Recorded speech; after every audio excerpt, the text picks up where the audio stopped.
Kumusta? Kumusta dito? Anong ginagawa mo na, Kong? Dali, dali! Tayo ka! May pasalubong ako sa'yo, yung pinakagusto mo. Kona! Charan!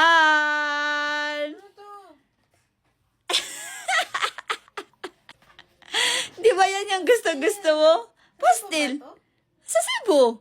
Bumili ako isa. Kay 400 pesos yan. Mahal. Miss yan na. Tingnan mo yung pasalubong ni ading mo. Wow, madami. Oh, very pink. Oh, try Yan mo. ba yung shade na hinahanap mo? Ay, oo, bagay.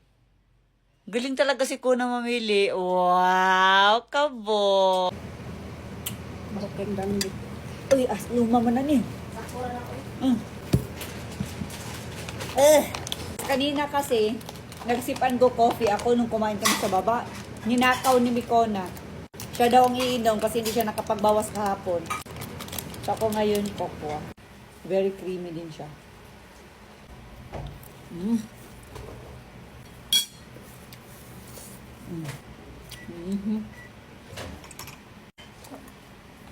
Konti lang din naman kainin ko.